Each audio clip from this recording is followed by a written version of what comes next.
बहुत जोरदार। अब मेरे जी जाओ, तुम्हारे साले को कुछ मत देना। अब निवेदन है, मत देना रे। अजी दमदारी से बोलियो, बोल बम का नारा है।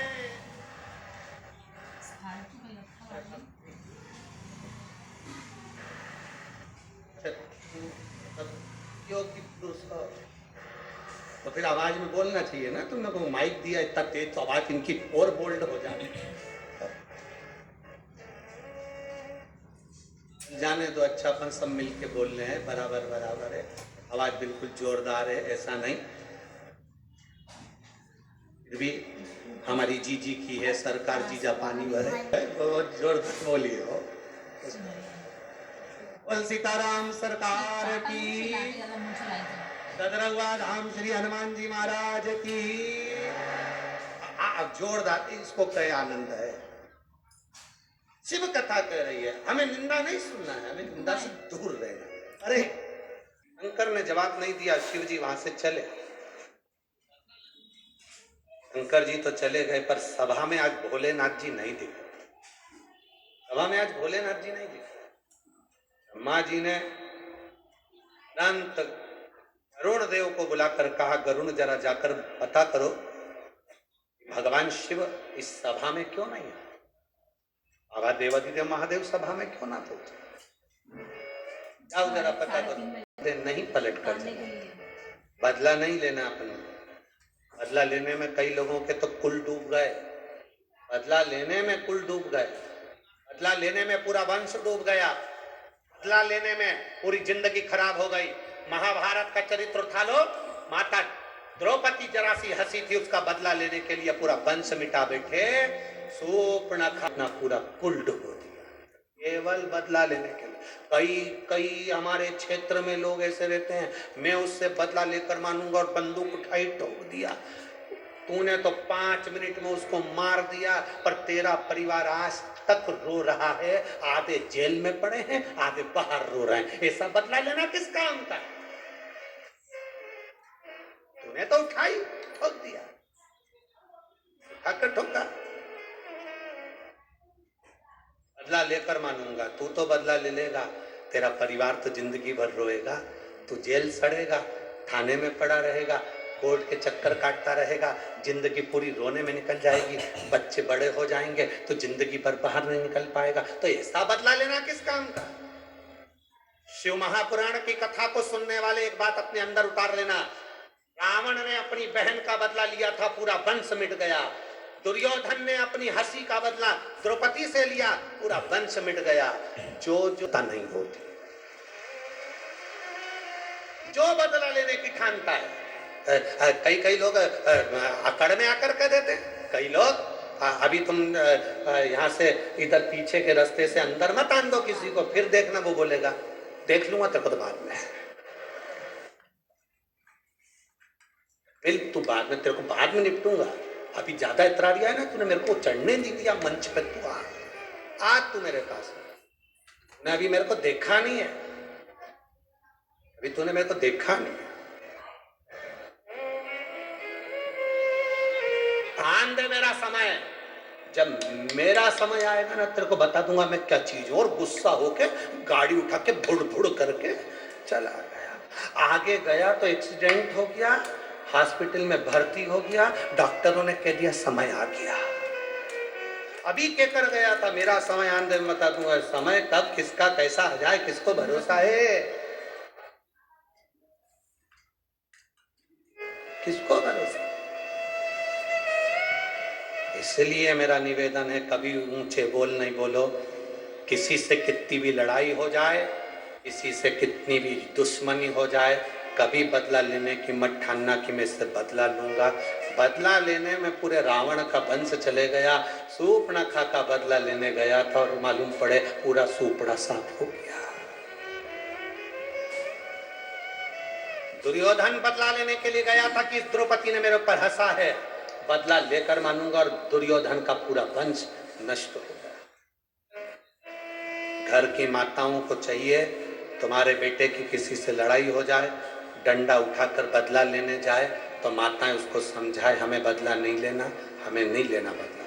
तू लड़ाई करेगा, तलवार उठाएगा, छुरा उठाएगा, बंदूक उठाएगा, मार देगा, थाने में पड़ा रहेगा, तेरे छोटे छोटे बच्चे जिंदगी भर रोते रहेंगे।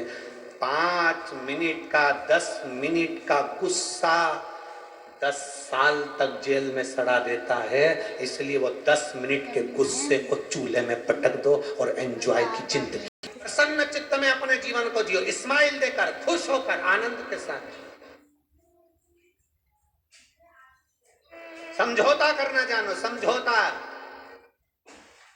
थाने में जाते हो तो टीआई भी कह देता है देखो आपस में मेलचेल कर लो, थोड़ी बहुत बातचीत करो, समझौता करो। उसको मालूम है टीआई को केस चलेगा 10 साल 20 साल 15 साल निकल जाएगा। पुलिस वाले को मालूम है 25 साल निकल जाएगा, ये जिंदगी भर ऐसे रगड़ाएगा, एक अंदर पड़ा रहेगा। इसलिए समझौता करो। निवेदन है, पति पत्नी में लड़ाई हो जाए समझौता करिए, आपस में बच्चों में लड़ाई हो जाए समझौता करिए। समझौता जिंदगी का एक सुख है, क्षमा कर देना एक आनंद है। बदला लेना आनंद नहीं है जितना क्षमा करना आनंद है। समझौता कर लीजिए। लड़ाई हो गई ना, कोई बात नहीं, टीआई कहता है, पुलिस वाला कहता है, थानेदार कहता है देखो बैठ जाओ आपस में समझौता कर लो। दोनों परिवार रो गए, अदालत में पैसा जाएगा, पैसा लगता चले जाएगा, जिंदगी निकल जाएगी, केस चलते चलते। समझौता करो, समझौता। जब आप थाने में जाकर आखिरी में जब केस समाप्ति नहीं होता तब समझौता करते हो, 25 साल निकल गए तब समझौता करा तो कहीं खाक करा। ये नहीं कहूंगा कि मैं तुझसे बदला लूंगा, मैं कभी आड़ा टेढ़ा नहीं करूंगा, मैं समझौता लेकर चलूंगा अपने जीवन में। शंकर भगवान से सीख कर चलना। शिव जी कभी पलट कर जवाब नहीं देते, कभी पलट कर। शंकर भगवान ने जितने असुरों को मारा, एक भी असुर से, एक भी राक्षस से शंकर जी की दुश्मनी नहीं थी। एक भी राक्षस से शंकर जी की दुश्मनी नहीं थी, एक भी। तुम अंदाजा लगा कर देखो, वो भस्मासुर राजा था, एक बार प्रवचन सुन लिया उसने, और प्रवचन सुनकर भस्मासुर ने विचार कर लिया मैं भगवान शंकर की पूजन करूंगा, शिव जी की पूजन में लग गया। लोग कहते भस्मासुर था, असुर था, राक्षस था। हम कहते उसके बराबर भक्त नहीं था भस्मासुर के। लोग कहते तारकासुर असुर था, राक्षस था। हम कहते तारकासुर के बराबर कोई भक्त नहीं था। शंकर जी ने जिसको मारा अब उनके भक्त थे। भस्मासुर राजा था। रानी ने पूछा क्या कर रहे हो? शिव जी की आराधना। शंकर का शिवलिंग बना था, पूजन करता। शंकर भगवान उसकी तपस्या से प्रसन्न हो गए। मांग तुझे क्या चाहिए? भस्मासुर ने कहा आपके चरणों की सेवा दे दो, मेरे को राजपाट नहीं करना, मुझे तुम्हारी सेवा करना है। शंकर भगवान ने कहा मेरे पास सब है, नंदी है, भृंगी है, श्रृंगी है, पत्नी है, सर्प है, गंगा है, सब है, मुझे तेरी जरूरत नहीं। नहीं नहीं नहीं, मैं तो आपकी सेवा करूंगा चाहे कुछ भी हो जाए, मेरे ये पुट्टी की सेवा दे, भस्म चढ़ाने की सेवा। हाँ, पार्वती जी के कहने पर शंकर भगवान ने भस्मासुर से कहा तू जा, भस्म लाना, मेरे पर चढ़ाना। शमशान की भस्म मुझ पे चढ़ना चाहिए, इसके सिवाय कुछ भी नहीं। मुर्दे की भस्म मुझे चढ़े, उसके सिवाय कुछ नहीं। अब भस्मासुर शमशान जाता, वहां से भस्म लाता, शिव जी को चढ़ा देता। शंकर बड़े खुश रहते, रोज यही करता, प्रतिदिन सुबह जाना, भस्म लाना, चढ़ाना।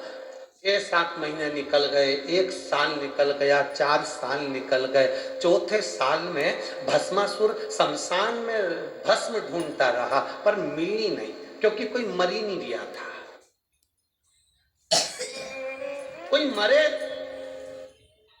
चले तो भस्म आए, अब कोई मरे ही नहीं तो भस्म कहां से आए?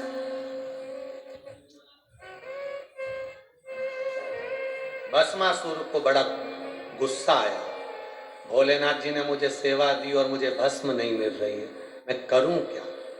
भस्मासुर की जो पत्नी थी बड़ी चतुर थी, उसने कहा देखो कब तक दूसरे की फैक्ट्री का माल लाओगे, अपनी खुद की फैक्ट्री चालू करो।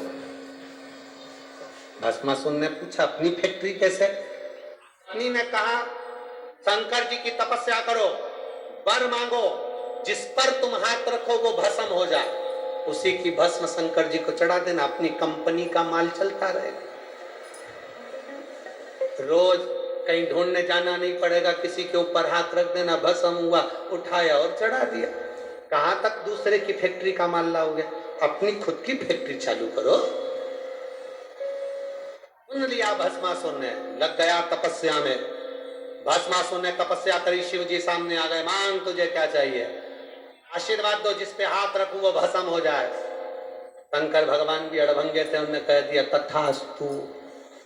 खुश होकर भस्मासुर घर गया। खुश होकर जैसे ही भस्मासुर घर गया, पत्नी को देखकर आनंदित हो गया। मैं तुझे गले लगाना चाहता हूं। क्यों? तेरे कहने पर मैंने शंकर जी से वर मांग लिया, आज अपनी फैक्ट्री चालू हो गई, मैं तुझे गले लगाना चाहता हूं। पत्नी भाग गई पीछे। पत्नी को लगा फैक्ट्री की कंपनी का माल सबसे पहले मेरे ऊपर यूज कर रहे हो। पत्नी भागी। पति ने कहा कहां जा रही है? पत्नी के मैं अभी आ रही हूं। पति भाग। पत्नी भागती गई, भागती गई, भागती गई। पत्नी ने सोचा कब तक भागूंगी, कुछ अच्छा कर देती हूँ। इतने में पत्नी ने अपने पति से कहा सुनो जी, वो भोलेनाथ हैं, शंकर जी हैं, अड़भंगे हैं, शंभू हैं, इतने सीधे हैं, जो मांगता है उसको दे